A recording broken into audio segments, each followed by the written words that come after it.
how history and some cases, the sins that you try to cover up, how they all will come to light. We ask this, I pray that you help us to see these truths. Amen. I started putting my closing on before I got to the end.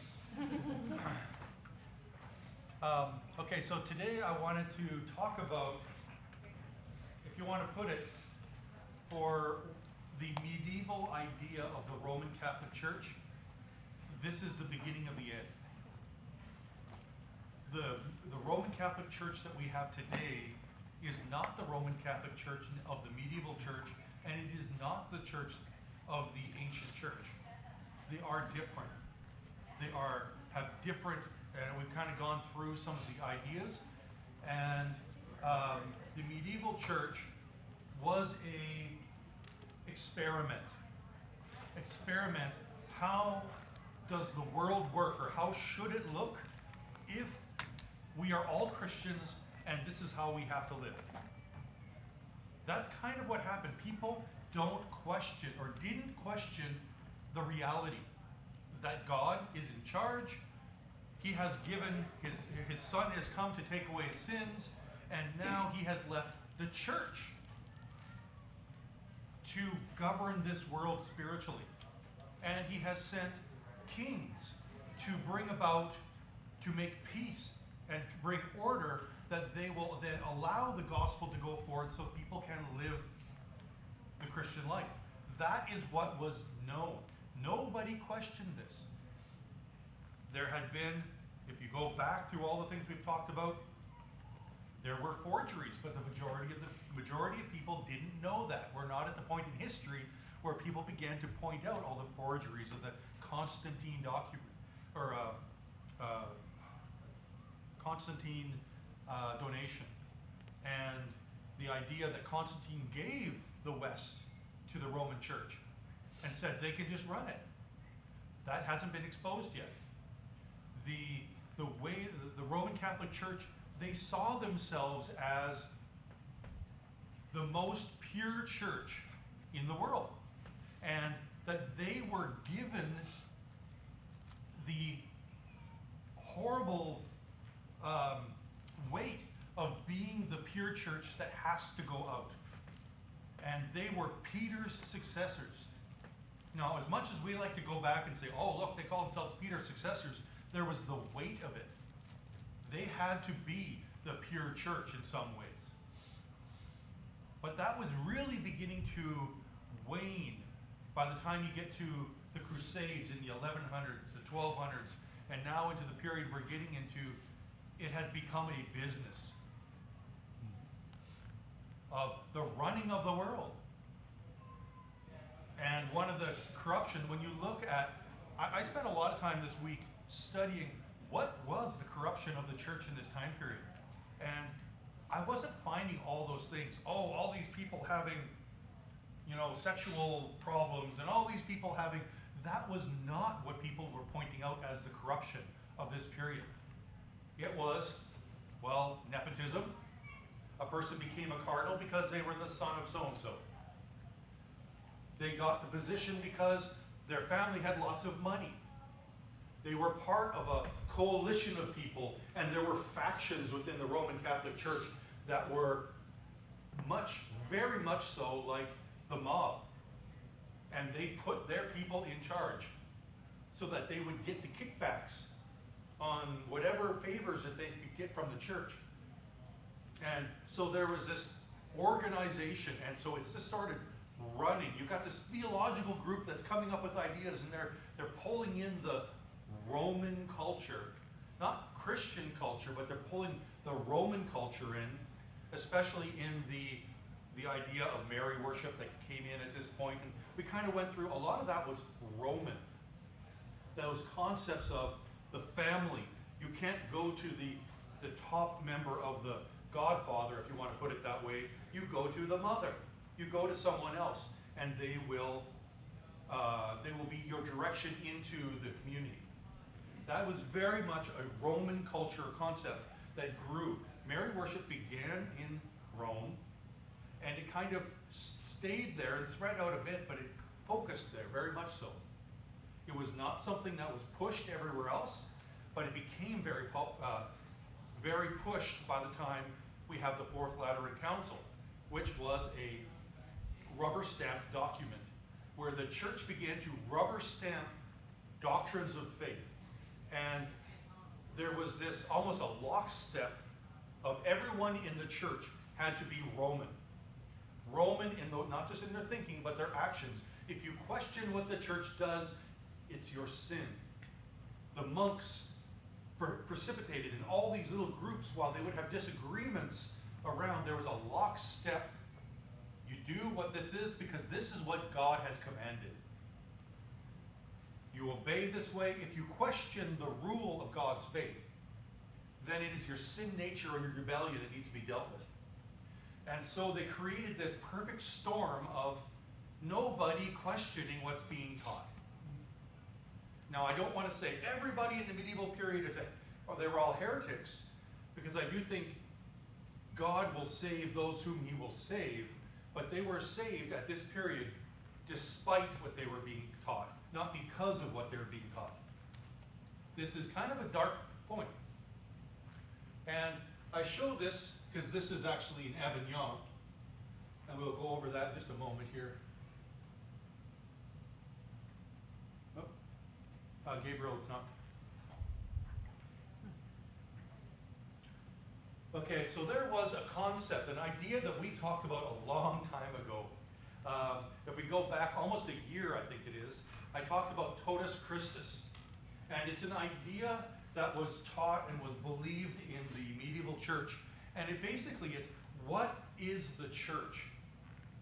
The church being Christ's ministry on earth, the total Christ.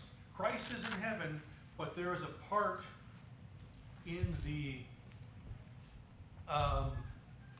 there's a part of the church which is us. It's working now? Should. Okay. The total Christ, and this is the head, which would be the organization. This is the way I believe Augustine, when he came up with this idea, in order to talk against the Donatists who were saying that there shouldn't be, or that only their church was the good one, and it wasn't whether or not you're part of the church, it was their church, as compared to other churches, and they were schismatic. Or the Pelagians who said, well, there was, they were denying original sin, and all these issues, and this is who Augustine was talking against when he came up with this idea that's saying that it is Christ and his people in the organization that he has created, the church.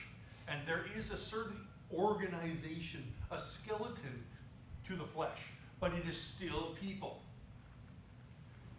And if we look at some of his quotes, he says, the whole Christ is head and body. And I think he thought of it as the head being Christ and the body being the believers. And then he said, the church is the body of Christ, where the head and members form one whole, not divided by the sins of individuals. So there's this organism of the church that was then would do the ministry of God. But as the ministry and the organization over the next 1,000 years turned this organism into an actual institution, and the institution was now forming and creating canon law and order, and it maintained by default its own system. It's no longer the ministry, it has become the program, to use the pastoral or language they used to say in the past. He also says, Christ loves the church as his body, and we are saved as members of him who is our head. And so you see, he makes that distinction. This is Augustine. And the church used this, and they went with this idea that the church is people and institution, the body being all the members, Christ being the head. But there was kind of a change began to come through, and the Roman Catholic and the pontificate began to see themselves as the head, the vicar of Christ. It began coming in more and more. They began to gain more and more power. So by about the 1200s, there was one ruler of Western world. It was the Pope. All the other leaders were expected to give in. They made all the rulers of the world basically bow to their power. If a leader had problem with them, they would excommunicate them, their people would overthrow them. They had absolute power, these popes. They had done this now for 1,000 years. And so they had gotten used to it, and they began to build their own kind of insular power base. Until in the early 1300s, I think it's 1302, then we have the Unum Sanctum, the declaration from the Pope to, was it Charles of France? I can't remember. But anyways, it was a declaration where he declares, Pope Boniface VIII, 1302, that gave extreme authority to the papal office. And he began telling people, I declare that I am in charge. Every emperor, every king, every warlord is subservient to me. Stated that salvation apart from the Roman Catholic Church is not possible, and that all life must submit to its spiritual head, which is himself. He has complete authority, the complete kingmaker, and the spiritual control of the soul. This, if you want to put it, is the arrogant high point of the Roman Catholic Church. One thing you find when I read the Old Testament, I read that God does not, when a person makes statements of pride, what comes right after the statement of pride? A fall. And that's very much what's going to happen here. God raises up sometimes great heroes. Sometimes he brings up anti-heroes. And I do believe that God, remember, there's nothing that happens outside of God's sovereignty. And so a bunch of stuff is going to happen really rapidly to the Roman Catholic Church that they could not foresee. It was so far beyond their comprehension. You see what I mean? So here you got Christ as the head of the church. They began to put themselves in position of Christ. Is that not a form of idolatry? Yep. I'm sorry, can you just tell me what year, kind of approximately what year we are? This is 1302. Just so I can kind of... Yeah, we're going to be talking about 1302 to the beginning of 1400. Okay, thank you. Well, when a person comes in and they say, I just love this term, that's why I put this theological term in there. When a person starts seeing that, the idea of Christ as the head and this perfectly working organism that is now the church, and it's running as an institution, the fact that it runs perfect, we would call that an over-realized eschatology. They have foreseen that which is in heaven, and they're saying it should be here. And so they made themselves the head, the Christ, and his body on earth, and said, this is it. They're saying heaven was now on earth, which was not the case. And then we have this group. You see, there's this force that's going to form, that's going to start up all of a sudden. And when something happens suddenly in the world, it's because God is bringing it about, a change that he has already gathered together. All the people everywhere, they're all starting to line up, and nobody sees it yet. And all of a sudden, there's going to be a hurricane of voices. But right now, there's no voices. But this little voice began talking in France, at the University of Paris. Little discussion by some scholars saying, wait, isn't the body of Christ supposed to be the people and the councils and the people, not the Pope itself, but shouldn't be just this? And it was stuffed down and told to be quiet. But in France, they started talking at the university. And that's what the Concilliarists, people who said the church is the councils and the order of the people, It's not just the head. And they began asking the question, who is the church? Not what is the church as an institution. This is considered one of those great proto-Reformation changes in thinking. And it was very small and quiet. And every topic that I talk about in this, people have gone off in directions, and you could find great depths of study. Concilliarism and all the people involved in the University of Paris, all this, you could get lost in the studies here. So I'm going to go quick over some of this stuff. He says, the church and the mystical body of Christ possesses authority in its entirety, which is expressed through the council, not solely through the head. This is kind of that little small voice. And we're talking about, at this moment, maybe a handful of people that are talking like this. And they're considered heretics, basically. They're talking down the Pope. Now, this is, starting from the other side, we've talked a lot about the Eastern influence and the Eastern, but now we're going to talk about the physical organization of the Roman Catholic Church. Back in 754 and 756, the Lombards, a people from the northern Italy, were taking over Italy again, and the Byzantines could no longer fight them back. The Eastern Roman Empire could no longer fight them back.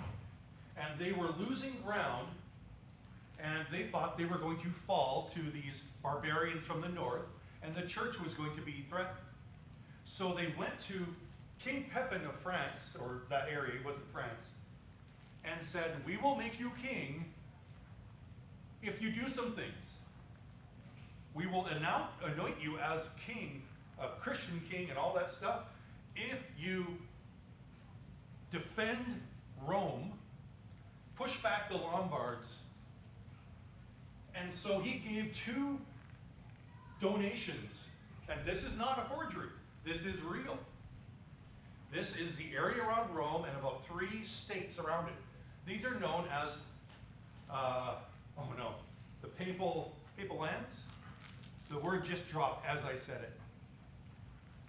They were a kingdom. Now the church are really, really bad at running things like that. The church is not a physical kingdom where they can deal with stuff, so they divided it up into provinces. Each one was kind of run a little different. Some ways were kind of loosely organized as a kingdom, a theocratic kingdom. They ruled from the 800s till about, actually they lost the lands in 1870, I think it is. These lands around Rome, eventually being taken by Italy. These lands were run by families that were kind of given regions, and they kind of took over. They ran like the mob. They did what they wanted. They ran the area, and because they didn't have a strong military, because nobody would mess with the Pope's power. And so they kind of had a little small army, but yet they were always getting messed in world politics. The church was getting involved. In fact, at this time, when we're going to, in the 1300s, they were at war with Sicily. And they lost a war with Sicily. The Pope was at war with somebody. But it was a nation. And that is only because they wanted to set their person up on the throne there, and someone else was going to go in, and they said, well, that land was given, so we should defend it. They were getting involved in earthly wars, they were making earthly taxes, and they were setting up a kingdom. Can you not see that this is about to go really bad? This is Pepin. Well, in these papal states, there were rival families that were always at war. And so I'm going to simplify this because there's a lot of names and stuff. You've got the Colonnas and you have the Caetani. These are really powerful families. I think they are mob families.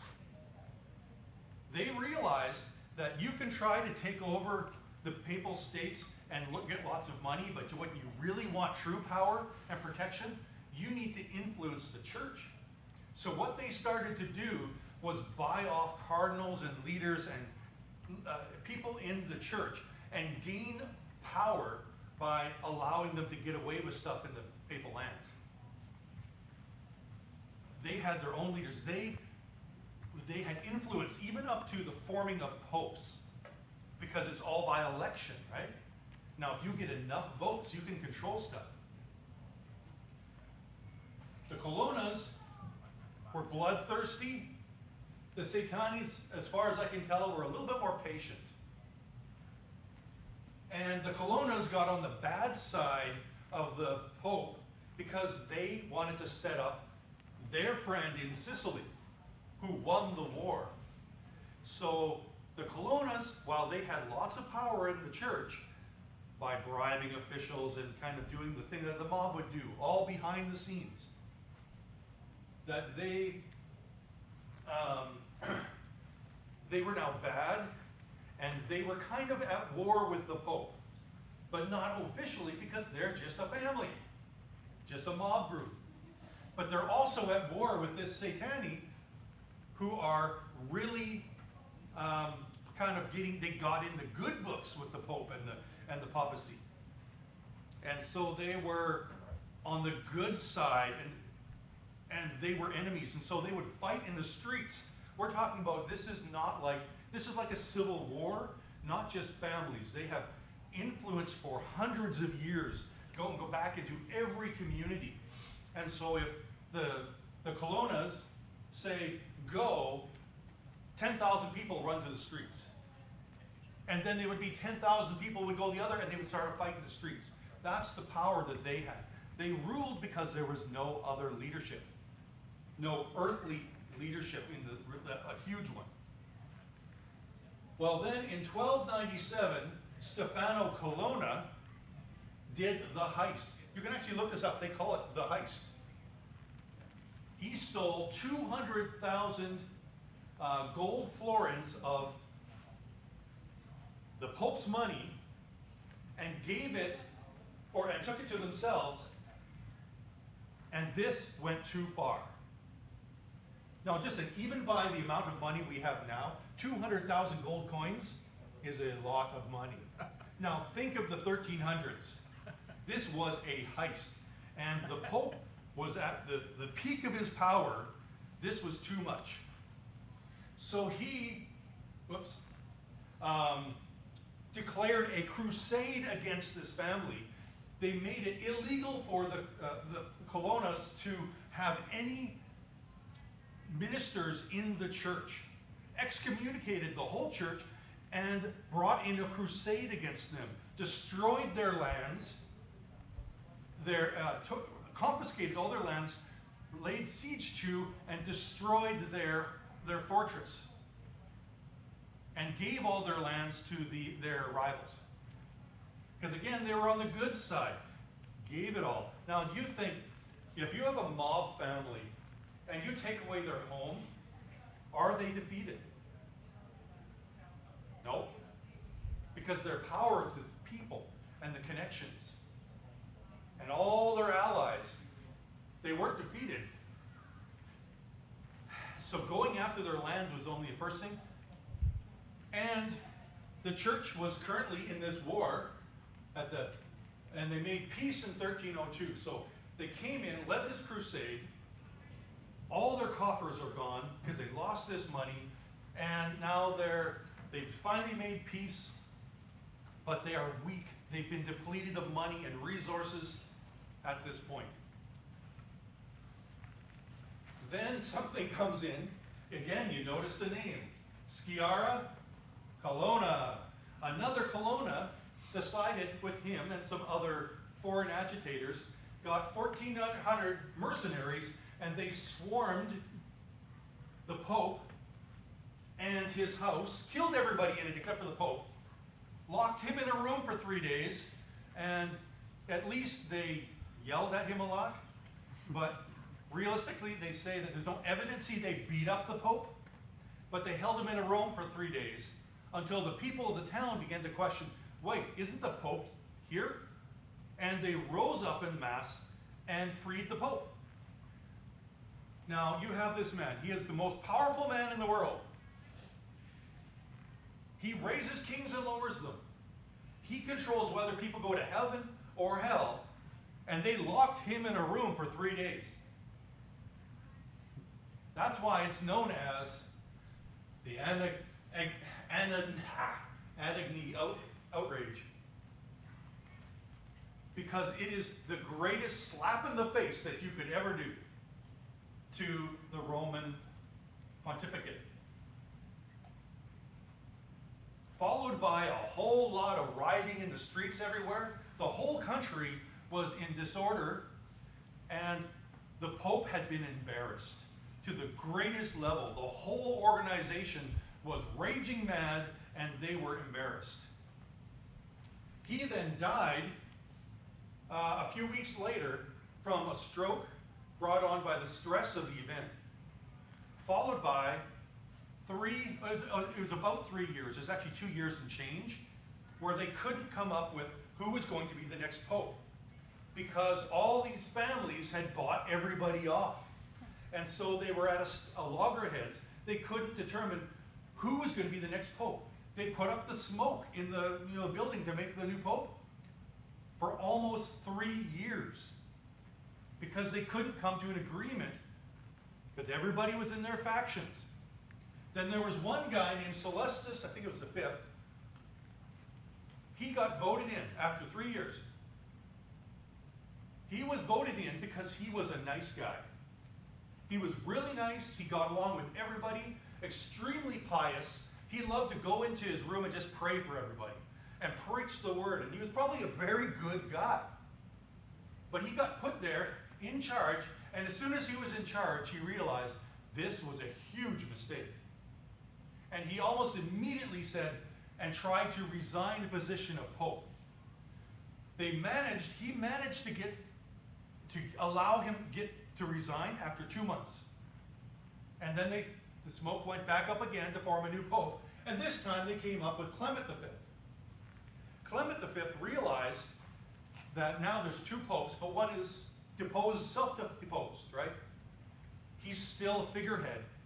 And all the problems going on in Rome, you can't have a figurehead, because so he locks him up in prison. He was self-imposed, right? And people say it's not necessarily known if it was bad, because he was a monk who liked to suffer. That's actually what they say. He liked to sit there and have nothing in his room and just pray. So, but then he died in jail, and they don't know.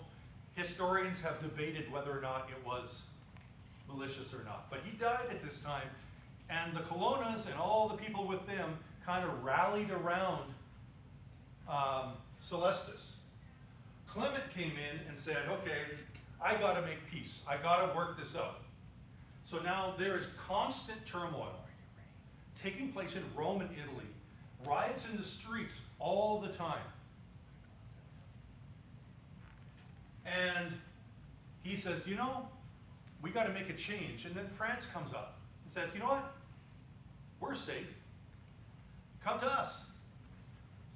Till things calm down a bit, let's move on to Avignon. So after a couple years, he gets up and he moves over to France. And this is what they call the Babylonian Captivity, because the people in Rome hated this idea. Just think of all the factions. They lost all their power instantly. All their money, all their scheming, everything was taken away. It turned into just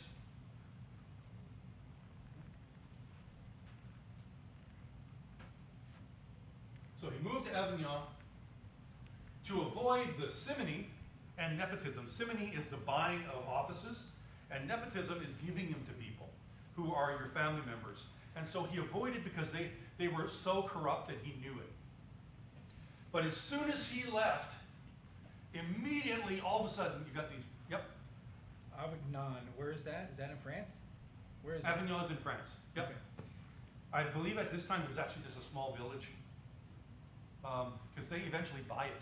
The papacy buys the whole village. And stuff like that. That's going to come up. So he's thinking temporary at this point.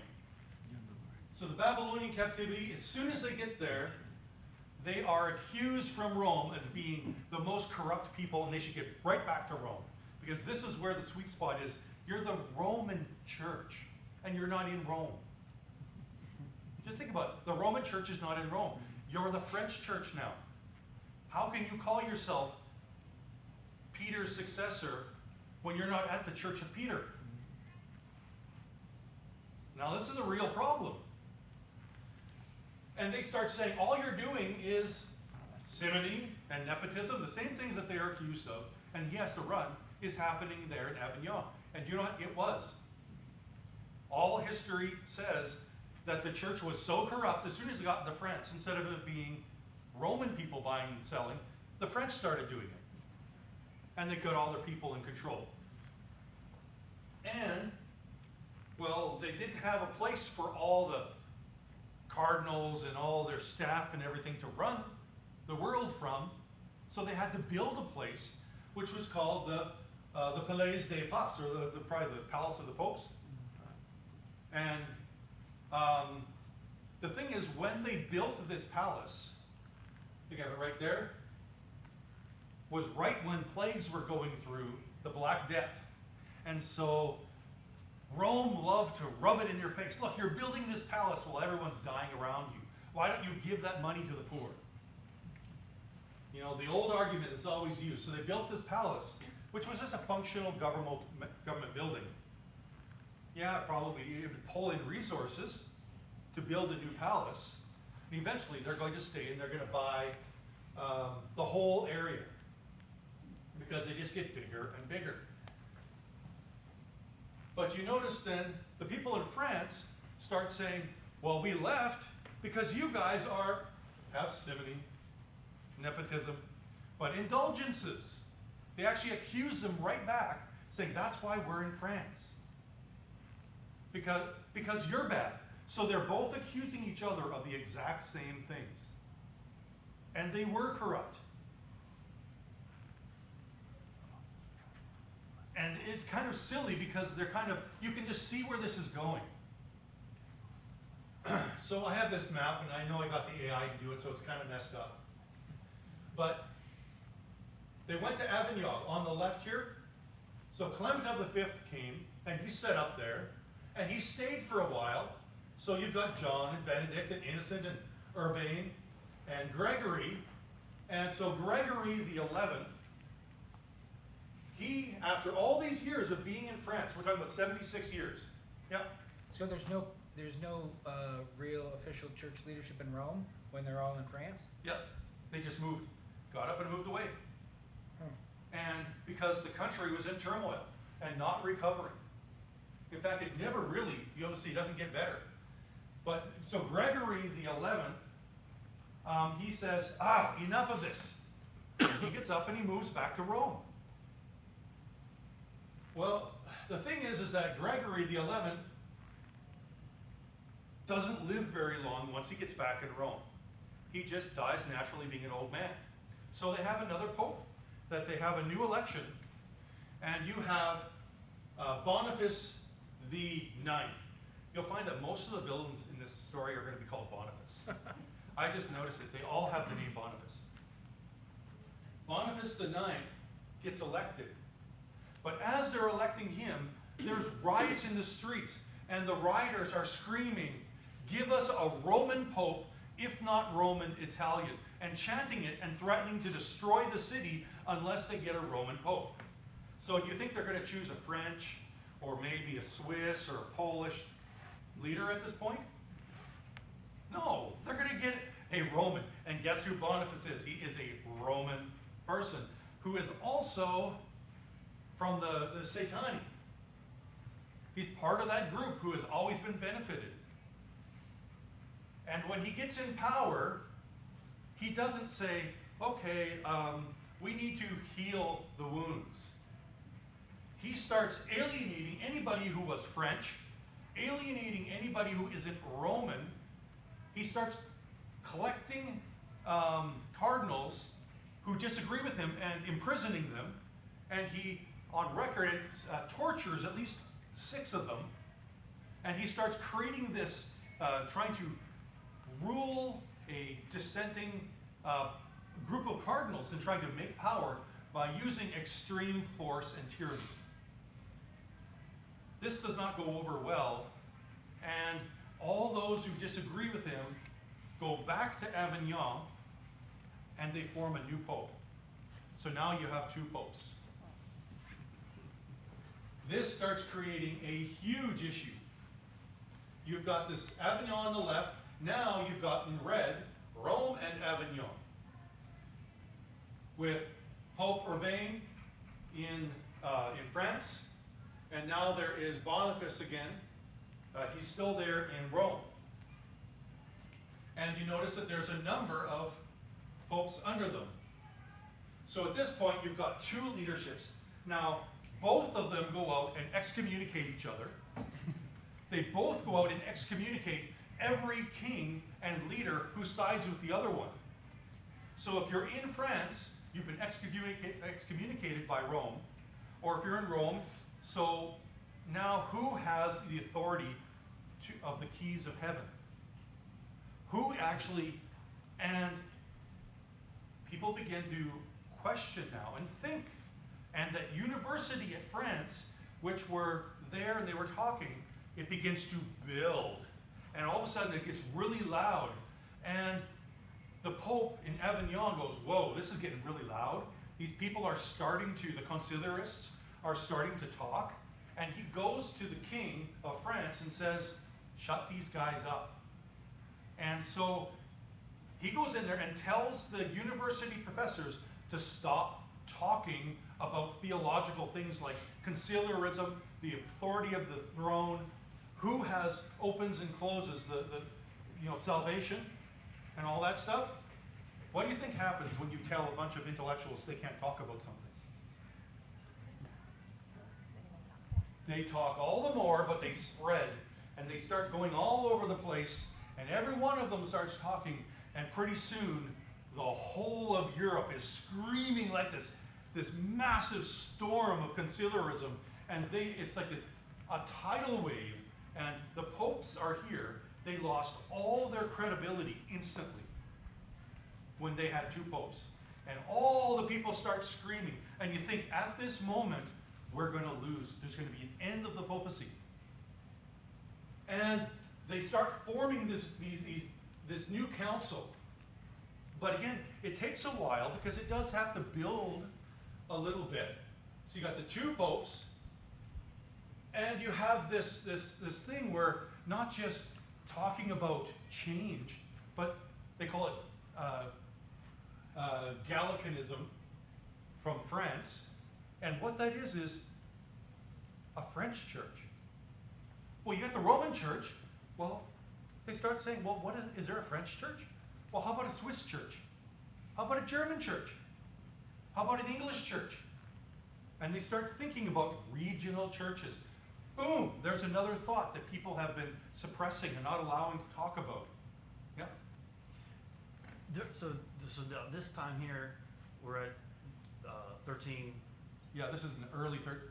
Well, yeah, now we're getting into those 2 popes. Those 2 popes at the same time were Yep. 1378. Yeah. All that stuff was what? So they're fighting the 2 popes, the 2 factions fighting each other. Yep. What is the influence? Because the Protestant Reformation was already underway while this is going on. No, it's not yet. Well, no, the ideas, the proto-Reformation ideas. That's what I'm saying. These are proto-Reformation things that are going to lead to the Reformation. Well, a little bit started because Well, the ideas. John Wycliffe, he's coined as the star of the Reformation. Mm-hmm. That's 1347. So it's already 30, 40 years before this. He's coined as the star of the Reformation when it happened. And then Yep. before that, you have in the year 1215, you have the signing of the Magna Carta. Well, in England. Huh? In England.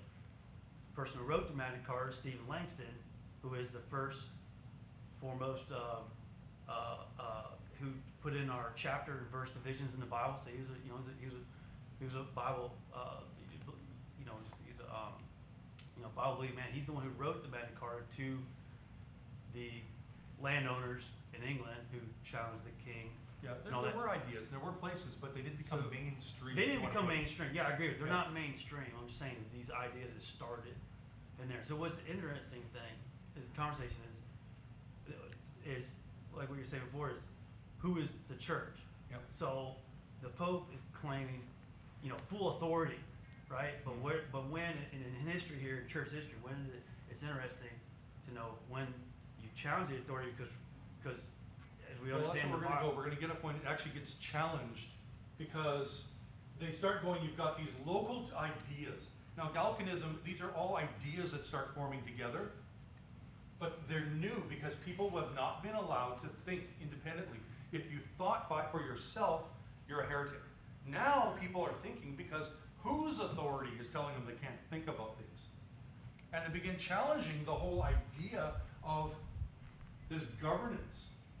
And they started using this group, I like to call it the Ultramontanists, which has nothing to do with Montanism, but it just means there was this catchphrase that some people would say, I'm a Christian. Another person would say, I'm an Ultramontanist, which means the man beyond the mountains. I support the Pope in Italy.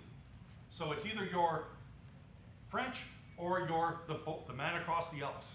So it's kind of like saying Orange Man. Everybody knows who it means. They would say Ultramontanist. And it means I support the Pope, the man beyond the Alps. And so they had their catchphrase, and they still had the two factions constantly working. So you see how things are very quickly from a heist, how fast everything is degrading into complete almost anarchy. Then, by the time you get 100 years later, 100 years, actually it's 70 years. 70 years of people questioning the authority of the popes.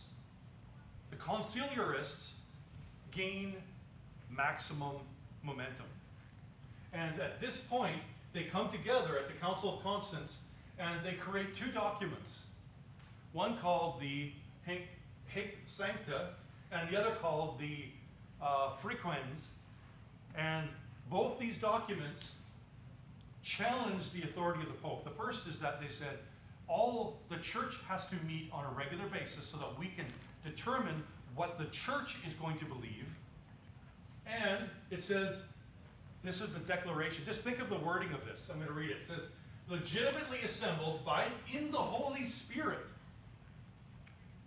constituting a general council and representing the Catholic Church militant, it has power immediately from Christ, and everyone of whatever state or dignity, even papal, is bound to obey it in these matters which pertain to the faith, the eradication of said schism, and the general reform of the said Church of God in head and members.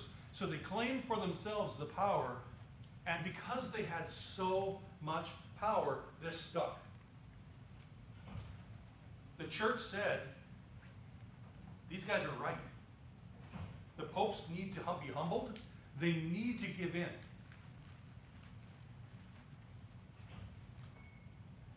And then they have to meet regularly. That was the other one that came up.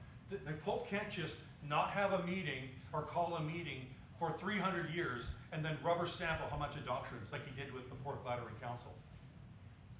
There's no meetings, and all of a sudden, the seven sacraments, the worship of Mary, and all the stuff lumped in all at once. You can't do that. We have to be able to talk. So they're limiting the Pope's ability to come up with doctrines. And then this group, this is where they fell apart, is they decided to make their own Pope. Depose the other two, they're supposed to step down, and they elect Alexander V. And he goes to Pisa. So now you have 3 popes. Now, can you just imagine, the world leaders are laughing. So you have Pope Gregory the 12th, the Roman line. You've got Benedict the 13th in Avignon, and you've got Alexander the 5th in Pisa. Each one is claiming to be the true pope, and they all are excommunicating all the rest. It's all going a three-way split. So things are just getting from bad to worse. Well, then the same consular movement said, okay, we've got to deal with this. We have popular support. So they get together again, and they say, we've got to deal with this. So they pull everybody into one room, and they tell all three leaders, you all need to step down. We're wrecking the church, we're wrecking the image of God. So John and Gregory either resigned or were deposed in 1415. Benedict flees. He runs away. But then they catch him a few years later, and he is deposed. And then once they depose him, because there's nobody left, they make one new one, Martin V. And that is why we have one pope today, because they made sure that all three were gone at this point. But the effects were done. The damage was done. People were now questioning, thinking. The church had fragmented into different countries. There was now a French church, an Italian church, Swiss church, English church, German church. They began to see themselves. It's kind of like the opposite of what happened during the First Great Awakening, when the Americans, you guys, no longer saw yourselves as 13 colonies, you were one nation. They actually attribute that one nation idea to the First Great Awakening, when everybody now saw themselves as Christians first, and Americans. In history books, that's one of the things I've read. This is the exact opposite. All the intellectuals that have been told this is what you must believe and teach, now are thinking. These intellectuals are the guys who are become the Renaissance leaders. The people who are going to be so tired with being told what is the truth about theology and about science and about history and everything, that they're going to go back in the Renaissance, which means back to the sources. Where did everything go wrong? And find the truth again. That's what Renaissance means. Back to the sources. Back to the Greeks. Let's go back to that which was before the whole system that was messed up. And they begin to think and undermine, and that's when they're going to find the forgeries. That's when they're going to start finding all the problems, when they start looking back, because now they're allowed to look. And everything starts collapsing inward. This whole institution, this institution of the Roman Church, is starting to cave in. Documents are questioned. Ex opere operato begins to be questioned. These are all the things that are starting in the Reformation. All the authority of the seven sacraments and the Fourth Lateran Council conclusions, everything begins to get challenged again. And people begin to think, what is the significance? This is where you start getting to the Huss and Wycliffe, and they are able to gain off of these momentums from all those people thinking. But what happens is they lose their momentum. The conciliarists are going to be gone in the next 100 years. They had full control, and within a few years, the Pope, when there was one, people said, well, we can't find a way, we don't want to fight anymore. We're tired of having multiple popes and fighting. And so they lost momentum, and everybody just wanted to have peace again. And they walked away from a lot of the things. That's what led the Reformation need to fight everything back again. Because people gave up. They saw it and they thought they had won, and they stopped fighting. But we're going to be coming into the people like Martin Luther and stuff later here. It was a movement that had huge success for about 100 years and then disappeared. It's like, poof. A hurricane came, brought about huge changes at the right time, and then it fizzled out. And that's kind of where I wanted to stop, but just saying that this was a point in which God raised up villains. I think the Solani family were raised up to be villains, and they were judged for it. But they brought down the Roman Catholic Church. I don't think anybody in the Roman Catholic Church could have seen that coming. The corruption, maybe. I think God used these villains, right? And then it brought about a change. So I just think it's like you got the villains, you got anti-villains. And that's kind of what I see in this section is this is a horrible end to something that got lockstep and then it started to fall. And the only thing I wanted to mention here is where it ended was in 1870 when the Papal States were finally taken away by the nation of Italy. And Pope Pius, who had been the most powerful people in the world, just a few hundred years later, just think this is 1870. This is not that long ago. He called himself the prisoner in the Vatican because all the other papal lands were taken and it was left to the Vatican City after the loss of the Papal States. It is at that point in 1870 that the Pope is going to step in and say, and create the idea of the dogma of papal infallibility.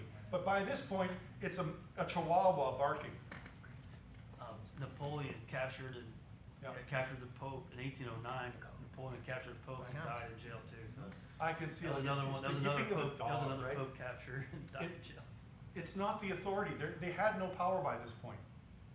When he made the statement, which I think I see it more like a Napoleon complex here, right? Yeah. I'm the king of the world, but it's a little man talking. So anyways, that's where I wanted to end, is that everything was running in a certain direction, and it fell apart completely in a very short period of time, and it never recovered. And I think God's sovereignty, has his fingers all over that. So this was in 1870. Yeah, that last one with the people. So before this, it was unclear whether it was, so this more or less limited his inspiration, if you could say, is that because before it could be whenever he was speaking, right? But now it's limited. Is that what it was doing? Well, because there were so many documents where the popes would disagree, and so it ended the discussion of the lawyers who were saying that, well, what is the truth? The popes have been disagreeing with each other. Right. Well, no, unless you're actually speaking from a specific doctrine. Otherwise, it's just talk. It's good, but it's not a doctrine. Does that have to be from a particular spot, like his throne, his chair, or how does the Pope determine that he's speaking ex cathedra? When it's a papal bull, it has to be a declared statement, like when he declares it. It's not just if he speaks it like at a sermon or a speech. It has to be he writes it as a formal document and submitted, and then that will be an ex cathedra. It's more of a formal declaration. You don't have to be on the throne. Isn't it also that he sits on the throne, and when he speaks on the throne, he speaks without error? I'm just curious about that, since you mentioned it. I thought that's how it was. Okay. You may not know this, but has any of the recent popes done this? Yes. Okay. Yeah, Pope John Paul. He has made some declarations. I can't remember right off the names of them because I can remember the Latin. But there's like Lesser Gentiles, what's it called, or something like that. Something to the Gentiles. It had the new position. There were a few that have come up since then, and it has to do with the how does the Roman Catholic Church understand Muslims and Buddhists and all the other religions, and are they lesser forms of light leading to Christ? That's ex cathedra, that teaching. Was that the early 60s when they made some of those came through the process of the papal bull, and became Yeah. That's interesting. Yeah, I'm just saying everything's interesting because when you reach back in history, even like a Bible-believing countries like, let's say like America, it's like you have these struggles throughout history here because you have the Roman Catholic Church that claims all authority, and then you have people that God rose, whatever, all the way back from, it's easy, you can reach back to 1215 and then those 1303 and all these little pockets.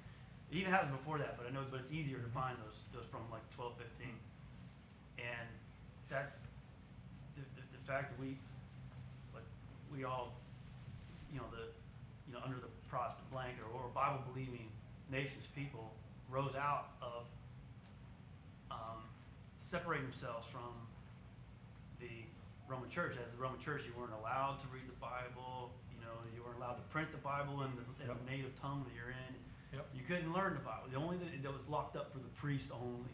Mhm. So Like it's just control. interesting that just the struggle to have people to bring the Bible, that for people to be able to have and read their Bible on their own anytime they want, preach out in the street and speak their mind about it, speak their opinion about it, what it says at any time. Verse that it was illegal to, if you went against what the Pope said or something, a higher position in the church, you would lose your life or, you know, burned at stake or whatever the case may be.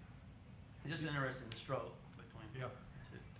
Do you, even, you know, well, speaking of that, any of the Waldensians, you know, even before Huss and Wycliffe were already fighting against the Catholics and wanting the scriptures to be taught and in the hands of the people. That was before, end of 1200s. Yeah. You know, so you saw that, a lot of those pocket groups. Yeah, cool.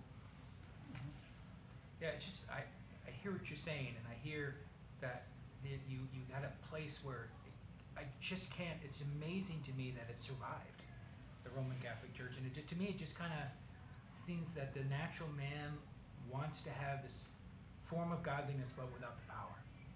And so it maintained, even though it was so corrupt and it was obviously, but people still wanted it because it was this, somehow connected them to a form of godliness, but without the real power of the gospel. And it's funny how that is. I was kind of thinking back to the times like in England you would hear all those you know, those novels, Downton Abbey and stuff, you know, all those kind of romance. They always talk about even in the Anglican Church, well, so and so got his position because that duke got them. Well, that's simony. I mean, it's a sin. The church declared simony a sin back in the early church. You know, but it was done all the time, and they never really eradicated it. I don't know if it ever has been in the Roman Catholic Church. Wherever you have appointments like that, I don't know if you ever can eliminate it because people will always manipulate the situations. People. All right, we've gone very long. Who would like to pray us out, or I can pray? Sure. Oh. Well, Father, we just want to thank you for the opportunity that we have just to think through the historical events that have led to really us being able to sit here and open up the Word, to read it, to study it, to think through it. And Lord, it certainly highlights that you are sovereign and that you have certainly not just the past, but what the future holds for us as well, that we know your Word is true. We can believe every promise, and we know that Jesus will reign forever and ever, and that the end will come, and you will deliver us for all time. So we have that hope regardless of what the world status is and all the chaos and the fighting and so on that's going. We know that you are true and right and good. Thank you for our Savior Jesus Christ, and we come to you in his name with great hope and with great joy. Amen. Amen.